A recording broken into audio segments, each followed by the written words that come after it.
नमस्कार विद्यार्थी मित्रांनो, विषय सहकार. आपण क्षेत्रीय ग्रामीण बँका हे 11व प्रकरण पाहतोय. त्याच्यामध्ये क्षेत्रीय ग्रामीण बँकेची आपण सर्व माहिती बघितलेली आहे. तर आजच्या तासाला आपण अग्रणी बँक योजना, त्याअंतर्गत नेता बँक, त्यालाच पुढारी बँक असं म्हटलेलं आहे. तर या बँकेची आपण माहिती पाहणार आहोत. तर मित्रांनो, 1969 साली विविध बँकांचं राष्ट्रीयकरण करण्यात आलं. निश्चितच या सार्वत्रिकीकरण किंवा राष्ट्रीयकरणाच्या पाठीमागं ग्रामीण विकास करणं हा एक महत्त्वाचा उद्देश होता. त्याच पद्धतीनं ग्रामीण भागातील विषमता दूर करणं, तसंच विकासातील जो समतोल आहे तो साधणं, असे अनेक उद्देश या राष्ट्रीयकरणाच्या पाठीमागं होते. भारतामध्ये असणारी प्रादेशिक विषमता, असमतोल तसंच साधन स्रोत सुचविण्यासाठी प्रसिद्ध अर्थतज्ञ डॉक्टर धनंजयराव गाडगीळ यांच्या अध्यक्षतेखाली एक अभ्यासगट स्थापन करण्यात आला. या गटाने आपला जो अहवाल आहे तो 1969 साली सादर केला आणि निश्चितच या अभ्यासगटातील निष्कर्षानुसार 83% पतपुरवठा सार्वजनिक बँकेला केला जातो. तसेच अद्यापही अनेक ग्राम पतपुरवठ्यापासून वंचित होती. ही परिस्थिती जर दूर करायची असेल तर एक विशिष्ट प्रादेशिक भौगोलिक अशा बँकांनी नजरेसमोर ठेवण्याचा प्रादेशिक दृष्टिकोन स्वीकारण्याची सूचना केली. या अंतर्गत सर्वात लहान भौगोलिक क्षेत्राचा एकक म्हणून जिल्ह्याचा उल्लेख याच्यामध्ये केला गेला होता. याच समस्येच्या उकलीसाठी 1969 साली MKM नरीमन समिती RBIने नेमली आणि नरीमन समितीने गाडगीळ समितीचा प्रादेशिक दृष्टिकोन अधिक विकसित करून राष्ट्रीयकृत बँकांनी जिल्हे वाटून घ्यायचे व जिल्हा हाच विकासाचा मूलभूत घटक मानून आपलं कार्य निश्चितच त्या जिल्ह्यासाठी कार्य करण्याचं या ठिकाणी निश्चित केलं गेलं. जिल्ह्यात बँकिंग विस्तार व कर्ज पुरवठा याची जबाबदारी पुढारी म्हणून संबंधित बँकेने स्वीकारण्याची शिफारसही करण्यात आली. RBIने ही योजना स्वीकारून तिची अंमलबजावणी सुरू केली. प्रारंभी काही जिल्ह्यात प्रायोगिक तत्वावर अग्रणी बँक योजना सुरू केली व या योजनेचा लाभ मिळत असल्याची खात्री झाल्यावर संबंध देशभर 1970 मध्ये ही योजना राबविण्यात आली. तिलाच अग्रणी बँक योजना म्हणजेच लीड बँक स्कीम म्हणजेच LBS असं त्याला म्हटलं गेलं. निश्चितच या योजनेअंतर्गत भारतातील 336 जिल्हे व 25 बँकामध्ये ते जिल्हे वाटप केले गेले. यात स्टेट बँक व तिच्या 7 संलग्न बँका अधिक 14 राष्ट्रीयकृत बँका व 2 खाजगी बँकांना यात सामावून घेण्यात आले व एका जिल्ह्याचे नेतृत्व एका बँकेकडे देण्यात आले. बँकेला जिल्ह्याचे नेतृत्व देताना बँकेकडे उपलब्ध साधनसामुग्री, बँकेची जिल्ह्याशी संलग्नता हे घटक विचारात घेतले गेले. तर मित्रांनो, अशा पद्धतीने या बँकेचं जे कामकाज आहे किंवा योजना सुरू करण्यात आली. निश्चितच या अग्रणी बँकेचं स्वरूप आपणाला पाहण्याची आवश्यकता आहे. तर एका जिल्ह्याच्या सर्वांगीण आर्थिक विकासासाठी एकच पुढारी बँक किंवा पुरस्कृत बँक म्हणून ही बँक महत्त्वाची ठरते. आर्थिक विकासासाठी जिल्हा व घटक मानण्यात यावा अशी संकल्पना पुढे आलेली दिसून येते. जिल्ह्याच्या आर्थिक विकासाची जबाबदारी एका व्यापारी बँकेवर दिली जाते. ती बँक जिल्ह्याचे सर्वेक्षण करते, जिल्ह्याच्या विकासाची योजना तयार करणं, त्या योजनेची अंमलबजावणीसाठी जिल्ह्यातील इतर व्यापारी बँका, सहकारी बँका व सरकारी यंत्रणा यांच्यात समन्वय राखण्याचं कार्य ही नेता बँक करताना दिसून येते. तिचे स्वरूप हे संघनेता असे, म्हणजेच जिल्ह्यातील सर्व प्रकारच्या बँकांच्या संघाचे नेता असं तिच्या कार्याचं स्वरूप आपल्याला दिसून येतं. 1970 साली बँकेची जिल्ह्याशी संलग्नता, बँकेचा आकार, बँकेची उपलब्धता, साधनसामुग्री यांचा विचार करून देशातील प्रत्येक जिल्ह्यासाठी एक अग्रणी बँक असावी अशी शिफारस करण्यात आली. यामध्ये 14 राष्ट्रीयकृत बँका, SBI गट व 2 खाजगी बँकांनी सहभाग घेतला व त्या अग्रणी बँकेने जिल्ह्यातील इतर बँकाशी स्पर्धा न करता त्यांच्यात समन्वय साधण्याचं कार्यही सुरू केले, जे या पद्धतीने या अग्रणी बँकेचं स्वरूप व कामकाजाचं स्वरूप आपल्याला दिसून येतं. मित्रांनो, अग्रणी बँकेची काही उद्दिष्ट आहेत ते आपण या ठिकाणी पाहणार आहोत. तर जिल्ह्यातील व्यापारी बँका असतील किंवा सहकारी बँका असतील किंवा इतर वित्तीय सुसूत्रीकरणासाठी ही बँक निश्चितच कार्य करते, जे हे एक उद्दिष्ट या बँकेच्या स्थापनेपाठीमागील आहे. त्याच पद्धतीने जिल्ह्यात बँकिंग व्यवसायाच्या सोयी प्रभावी करण्यासाठी कार्य करणं हा एक उद्देश आहे या बँकेचा. तसंच त्या जिल्ह्यातील पतपुरवठ्याची मागणी पूर्ण करण्यासाठी प्रयत्न करणं या उद्देशानेही या बँकेची स्थापना करण्यात आलेली आहे. त्याच पद्धतीनं साधनसामुग्रीचे सर्वेक्षण करून बचतीस प्रोत्साहन देणं हाही उद्देश या बँकेच्या पाठीमागं आहे. तसंच जिल्ह्यातील विविध क्षेत्रांच्या विकासाला चालना देणे, त्याच पद्धतीने विकासातील अडथळे शोधून ते अडथळे दूर करण्यासाठी प्रयत्नही या बँकेमार्फत केले जातात. तसंच बँकिंग क्षेत्र व सरकारी यंत्रणा यांच्यात विकासासाठी समन्वय साधण्याचं कार्य किंवा समन्वय साधणं या उद्देशानं ही अग्रणी बँक स्थापन करण्यात आलेली आहे असं आपल्याला या ठिकाणी म्हणता येतं. त्यानंतर मित्रांनो, म्हणजे अग्रणी बँकेची उद्दिष्टे पाहिल्यानंतर आपण अग्रणी बँकेची जी काही प्रमुख कार्य आहेत त्यावरती या ठिकाणी चर्चा करणार आहोत. तर पहिलं कार्य आहे जिल्ह्याचे सर्वेक्षण करणं. तर निश्चितच संबंधित जिल्ह्याचा आर्थिक दृष्टिकोनातून विकास करण्यासाठी त्या जिल्ह्याचं संपूर्ण सर्वेक्षण करणं हे एक महत्त्वाचं कार्य या अग्रणी बँकेचं आहे.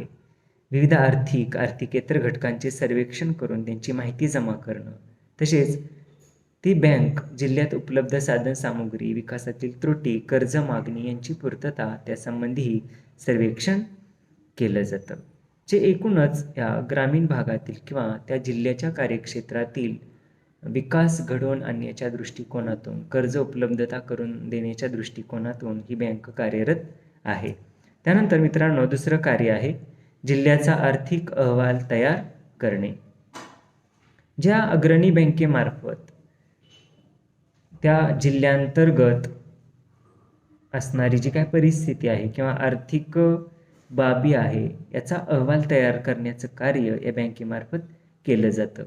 सर्वेक्षणाच्या आधारे जिल्ह्याच्या विकासासंदर्भात आर्थिक अहवाल तयार करते व त्यानुसार इतर बँकांना मार्गदर्शन देते की कोणत्या भागात बँकांच्या नव्या शाखा उघडाव्यात, त्याच पद्धतीनं बचत क्षमता किती आहे, कोणत्या भागात किती प्रमाणात पतपुरवठ्याची गरज आहे, कोणत्या प्रकारे उद्योग सुरू करता येतील, जशा संदर्भात वेगवेगळा जो विकास अहवाल आहे, आर्थिक अहवाल जो आहे हा तयार करण्याचं कार्य आणि त्या अहवाल पथदर्शी मानून त्याची अंमलबजावणी करण्याचं कार्य या अग्रणी बँकेमार्फत केलं जातं. मित्रांनो, अग्रणी बँकेचं तिसरं कार्य आहे ते म्हणजे जिल्हा सल्लागार समिती स्थापना करणं. जे या अग्रणी बँकेअंतर्गत त्या जिल्ह्यांतर्गत येणाऱ्या जेवढ्या बँका आहेत, सहकारी बँका असतील, व्यापारी बँका किंवा वित्तीय संस्था ज्या आहेत, तसंच या संस्थेचे जे प्रतिनिधी आहेत, तसेच शासकीय अधिकारी व स्थानिक लोकप्रतिनिधी यांची मिळून जिल्हा सल्लागार समिती स्थापन केली जाते आणि निश्चितच ही समिती विविध बँकात समन्वय साधण्याचं कार्यही करते असं आपणाला म्हणता येईल. निश्चितच या बँकेच्या विकासासाठी किंवा या बँकेअंतर्गत येणारा जो जिल्हा आहे त्या जिल्ह्याच्या विकासासाठी महत्त्वपूर्ण कार्य या अग्रणी बँकेमार्फत केलं जातं. त्यानंतर मित्रांनो, पुढचं कार्य आहे जिल्हा पतयोजना तयार करणं. म्हणजे त्या जिल्ह्यांतर्गत सर्वेक्षण केल्यानंतर आर्थिक अहवालाच्या आधारे जिल्हापत योजना तयार करण्यासाठी अग्रणी बँक महत्त्वाचं कार्य करते. जिल्ह्यातील विविध क्षेत्रातील विकासाच्या शक्यता शोधून काढून त्यानुसार व्यापारी बँकांना कर्ज देण्याबाबत मार्गदर्शनही केलं जातं. पतयोजनेवरून पुढील वर्षी विविध क्षेत्रांना किती पतपुरवठ्याची आवश्यकता आहे याचा अंदाज व्यक्त करण्याचे अग्रणी बँकेचं कार्य आहे. म्हणजे एकूणच पतनियोजन त्या जिल्ह्यांतर्गत विकासासाठी किती प्रमाणात पैशाची वित्तीय आवश्यकता आहे त्याचं नियोजन करणं, त्या पद्धतीनं अहवाल तयार करण्याचं कार्य या अग्रणी बँकेमार्फत केलं जातं. त्याच पद्धतीने मित्रांनो पुढचं कार्य आहे 5वं, ते म्हणजे विकास कार्यात पुढाकार घेणं. अग्रणी बँक जिल्ह्यांतर्गत विविध विकास केंद्रे शोधून काढून त्यांच्या विकासासाठी आवश्यक तो पतपुरवठा करणं किंवा त्यांच्या विकासाचा आराखडा तयार करून त्यांची अंमलबजावणी करण्याचं महत्त्वपूर्ण कार्य या अग्रणी बँकेमार्फत केलं जातं. त्याच पद्धतीने मित्रांनो पुढचं कार्य आहे सातत्याने सर्वेक्षण. म्हणजे त्या जिल्ह्यांतर्गत येणारा जो काही सर्व वर्ग आहे किंवा जिल्हा हे कार्यक्षेत्र मानून त्या जिल्ह्याच्या विकासासाठी आवश्यक त्या कार्यक्रमाचं सर्वेक्षण करणं हे किंवा त्याबाबत आराखडा आखणं की किती प्रगती झालेली आहे त्या भागाची किंवा काय उणिवा राहिलेल्या आहेत का, म्हणजे अशा सर्व गोष्टींचं मूल्यमापन या अग्रणी बँकेमार्फत केलं जातं. म्हणजेच सातत्याने सर्वेक्षण करून आर्थिक विकास क्षमता निश्चितच नवी ठिकाणे किंवा नवीन क्षेत्रे शोधण्यासाठीही या बँका सातत्याने सर्वेक्षण करत असतात. म्हणजेच विकासाचा दर, करावयाच्या योजना, अंमलबजावणी करावयाचा आराखडा अशा सर्व बाबींचं सर्वेक्षण या अग्रणी बँकेमार्फत केलं जातं. मित्रांनो हे अग्रणी बँकेची कार्य पाहिल्यानंतर आपण अग्रणी बँकाची या ठिकाणी प्रगती पाहणार आहोत. तर व्यापारी बँकाच्या राष्ट्रीयकरणानंतर तत्काळ जानेवारी 1970 मध्ये अग्रणी बँक योजनेची कार्यवाही सुरू करण्यात आली. प्रारंभी या योजनेचे स्वरूप स्पष्ट नसल्याने बँकिंग क्षेत्रात गोंधळ व गैरसमज पसरला. त्यानंतर RBIने योजनेचा तपशील व उद्दिष्टे याबाबतीत खुलासा केल्यानंतर काटेकोर कार्यवाहीस सुरुवात झाली आणि 1972च्या बँकिंग कमिशनने या योजनेत अनेक सुधारणा सुचविल्या. 1973-74 पर्यंत जवळपास सर्व जिल्ह्यांचे सर्वेक्षणाचे काम पूर्ण झालेले दिसून येते. त्यानंतर 1976 मध्ये RBIने अग्रणी बँकेसाठी एक उच्च अधिकारी समिती नेमली, जिने या योजनेच्या परिणामकारक अंमलबजावणीसाठी मार्गदर्शनही अग्रणी बँकेला केलेलं आहे. त्याच पद्धतीने प्रत्येक अग्रणी बँकेने 3 वर्षाच्या कालावधीसाठी जिल्हा पतयोजना तयार करण्यासही सुरुवात केली. ही योजना गटवार, विभागवार, योजनानिहाय आणि प्रत्येक बँकेनिहाय तयार केली गेलेली दिसून येते. तसंच पुढचा टप्पा जर आपण पाहिला 1978-79 मध्ये सुरुवात झालेली IRDP योजनेअंतर्गत विविध व्यवसायातील निर्देशित लाभार्थींना पतपुरवठा करण्याच्या योजना अग्रणी बँकेने तयार केल्या. यानुसार अग्रणी बँकाकडे खेडी सोपविण्यात येऊन तेथील विविध कर्ज मागणी पूर्ण करण्याची जबाबदारी दिली गेली. सुरुवातीला 5 वर्षात अग्रणी बँकांनी IRDP अंतर्गत 40 लाख कुटुंबांना 840 कोटी रुपयांचे अर्थसहाय्यही कर्जरूपाने वाटण्यात आले. त्यानंतर आपण 1989चा जर आपण विचार केला तर प्रादेशिक असमतोलाचे निर्मूलन व सामाजिक उद्दिष्टाच्या पूर्ततेसाठी उपेक्षित व दुर्लक्षित विभागात पतसुविधा विस्तार करण्याची भारत सरकारने सूचना दिली आणि त्यानुसार अग्रणी बँकेने सेवा प्रादेशिक दृष्टिकोनाचा स्वीकारही केलेला दिसून येतो. सध्याचं जर आपण म्हणजे सध्या परिस्थिती किंवा भारतातील या बँकेच्या प्रगतीबाबत जर आपण विचार करत असू तर 170 जिल्ह्यात अग्रणी बँक कार्यरत आहे व त्यामध्ये सर्व सार्वजनिक बँका व खाजगी क्षेत्रातील 4 बँका सहभागी झालेले दिसून येतात. प्रत्येक जिल्ह्यातील आर्थिक सामाजिक सर्वेक्षणाचं कार्य अग्रणी बँक करीत असलेली दिसून येते. तसंच या योजनेअंतर्गत प्रत्येक जिल्ह्याच्या विकास योजनाही राबवल्या गेलेल्या दिसून येतात. त्यामुळे भारतीय अर्थव्यवस्थेला निश्चितच लाभ झालेलाही दिसून येतो. या योजनेमुळे आवश्यक त्या भागात शाखा विस्तारही घडून आलेला दिसून येतो. तसंच साधनसामुग्रीची उपलब्धता, तसंच उत्पादक कार्यासाठी त्याचा जो होणारा वापर आहे तर हे सुद्धा सुरळीतपणे सुरू झालेलं दिसून येतं. अग्रणी बँक सातत्याने जिल्ह्याचे सर्वेक्षण करून त्या जिल्ह्याच्या विकासासाठी निश्चितच हातभार लावण्यासाठी प्रयत्नांची पराकाष्ठा करताना दिसून येते. तर मित्रांनो, या पद्धतीने आपण अग्रणी बँकेचा जर विकास किंवा प्रगतीचा जर आपण प्रगतीचे टप्पे जर विचारात घेतले तर निश्चितच आजच्या टप्प्यावरती ह्या अग्रणी बँकेअंतर्गत खूप मोठ्या प्रमाणावर ग्रामीण भागाचा विकास झालेला दिसून येतो. त्यानंतर मित्रांनो, अग्रणी बँकेचे काही दोष किंवा समस्याही आपल्याला या ठिकाणी पाहणं आवश्यक आहे. मित्रांनो, कुठली बँक असो किंवा कुठल्याही योजना असो, जितक्या त्याच्या पॉझिटिव्ह बाजू आपण पाहतो त्याच पद्धतीनं आपण त्याच्या निगेटिव्ह बाजूही पाहणं गरजेचं आहे. तर कुठली योजना असो, कुठली बँक असो, तर त्यांना बऱ्याचशा समस्या किंवा अडचणी येत असतात. तर निश्चितच या अग्रणी बँकेसाठी येणाऱ्या समस्या किंवा त्या अंतर्गत असणारे जे दोष आहेत तेही आपण अभ्यासणं गरजेचं आहे. तर पहिला दोष आहे किंवा पहिली समस्या आहे ती म्हणजे अवास्तव पतयोजना तयार करणे. तर मित्रांनो, या अग्रणी बँकेने ज्या काही पतयोजना तयार केलेल्या आहेत तर त्या अवास्तव असलेल्या दिसून येतात. निश्चितच बऱ्याच अग्रणी बँका ह्या जिल्ह्याच्या पतयोजना तयार करताना वास्तवाचे भान न राखता अशा पोकळ म्हणूया आपण किंवा मोठमोठ्या योजना तयार करतात आणि निश्चितच ज्या वास्तवतेत त्या योजना उतरू शकत नाहीत. म्हणजे ही एक मोठी समस्या आहे. त्यानंतर मित्रांनो, योग्य समन्वयाचा अभाव. तर जिल्ह्यातील व्यापारी बँका, सहकारी बँका किंवा इतर वित्तीय संस्था असतील किंवा विकास केंद्रे तर यांच्यामध्ये योग्य समन्वयाचा अभाव दिसून येतो, की त्यामुळे या बँका थोड्याशा अपयशी ठरलेले दिसून येतात किंवा या बँकेला वेगवेगळ्या समस्याही येताना आपल्याला आढळतात.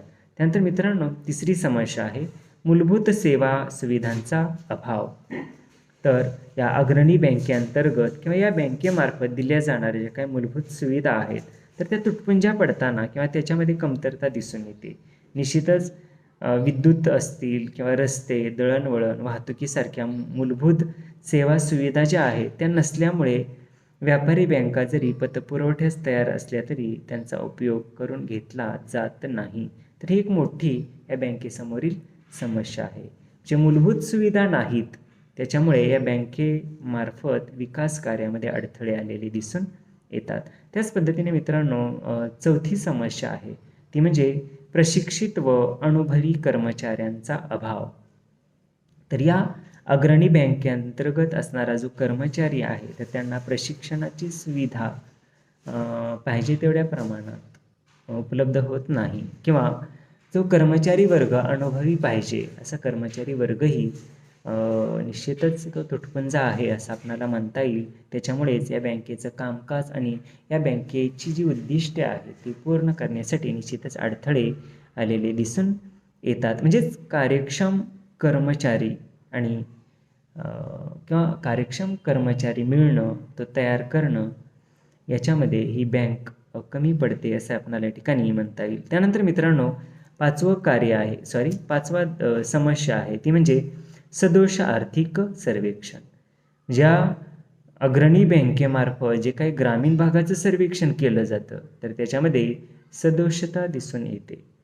निश्चितच जिल्ह्याची आर्थिक, सामाजिक किंवा तांत्रिक सर्वेक्षण ही एक महत्त्वाची पायरी असते, परंतु अशी पाहणी करण्यासाठी कुशल व अनुभवी अग्रणी बँकेकडे नसल्याने निश्चितच सर्वेक्षणामध्ये सदोषता दिसून येते. म्हणजे ही एक अग्रणी बँकेची मोठी समस्या आहे. त्याच पद्धतीने मित्रांनो, 6वी समस्या आहे संघटनात्मक कमकुवतपणा. निश्चितच अग्रणी बँक आणि त्या अंतर्गत येणाऱ्या जेवढ्या काही ते जिल्ह्यातील वित्त पुरवठा करणाऱ्या संस्था आहेत, तर यांच्यामध्ये निश्चितच संघटनात्मक कमकुवतपणा दिसून येतो. निश्चितच त्यामुळे कर्ज पुरवठ्यात एकसूत्रीपणा राहत नाही आणि निश्चितच या बँकेच्या कामकाजामध्ये आणि ग्रामीण भागाच्या विकासामध्ये अडथळे आलेले दिसून येतात. मित्रांनो, 7वं कार्य आहे ते म्हणजे इतर बँकांच्या सहकार्याचा अभाव. तर या अग्रणी बँकेअंतर्गत ज्या काही इतर संघटित किंवा इतर बँका ज्या सहकार्य दृष्टिकोनातून त्यांनी कार्य करणं गरजेचं आहे, तर तेवढं सहकार्य या बँकांना मिळत नसल्याचंही आढळून येतं. सहकार्याची नितांत गरज या बँकेला असतानाही दुर्दैवाने व्यापारी बँका व सहकारी बँका पुरेसे सहकार्य करीत नाहीत, ही एक मोठी खंत आहे. त्याच पद्धतीने मित्रांनो, आठवी समस्या आहे ती म्हणजे नेतृत्वाचा व उद्योजकतेचा अभाव. तर जिल्ह्याची जी काही वार्षिक पतयोजना तयार केली जाते, प्रभावी कार्यासाठी जिल्हा पातळीवर निश्चितच नेतृत्व गतिशील तसंच कल्पक आदी गुणसंपन्न असावं लागतं. परंतु तेवढ्या दर्जाचं नेतृत्व या बँकेकडे असलेलं दिसून येत नाही. त्याच पद्धतीने उद्योजकतेची इच्छासुद्धा असावी लागते. तेवढ्या उद्योजकतेची इच्छा निश्चितच किंवा आपल्या भागातील लोकांमध्ये किंवा जनतेमध्ये दिसून येत नाही. म्हणजे ही सुद्धा या बँकेची समस्या आहे असं म्हणता येईल. अनेक जिल्ह्यात या गोष्टीचा अभाव आपल्याला दिसून येतो. आणि मित्रांनो, शेवटची समस्या आहे अग्रणी बँकेची, ती म्हणजे अपरिचित जिल्हे वाटप. तर जिल्हे वाटप करताना बँकांना अपरिचित जिल्हे दिले गेले, त्यामुळे बँकांना त्यांच्या कार्यक्षेत्राबाहेरील राज्यातील जिल्हेही दिले गेले. त्यामुळे अशा दूरच्या ठिकाणी या बँकेचे कर्मचारी जाण्यास धजावत नाहीत किंवा नाराज असतात. त्यामुळे नवीन नोकर भरती करावी लागते आणि अनेकांना अनुभव नसल्यामुळे पदोन्नती द्यावी लागते आणि निश्चितच त्याचा या बँकेच्या कामकाजावरती आणि बँकेच्या उद्दिष्टावरती परिणाम झालेला दिसून येतो. म्हणजेच अपरिचित जिल्हे वाटप हे सुद्धा या बँकेचा एक दोष किंवा समस्या आहे. तर मित्रांनो, अशा पद्धतीने आज आपण ग्रामीण बँकेअंतर्गत येणारी ही अग्रणी बँक योजना किंवा अग्रणी बँक या ठिकाणी आपण पाहिलेली आहे. तर या ठिकाणी आपण अग्रणी बँकेची सर्वसाधारण माहिती, त्यानंतर अग्रणी बँकेचं स्वरूप, अग्रणी बँकेची उद्दिष्टे पाहिली, अग्रणी बँकेची कार्य पाहिली, त्यानंतर अग्रणी बँकेची प्रगती किंवा प्रगतीचे टप्पे आपण पाहिलेले आहेत आणि त्यानंतर अग्रणी बँकेमध्ये असणारे दोष किंवा अग्रणी बँकेला येणाऱ्या समस्या याचा आपण या ठिकाणी अभ्यास केलेला आहे. तर आपण या ठिकाणी थांबूया. तर पुढील तासाला पुढील नवीन प्रकरण आपण चालू करूया. धन्यवाद.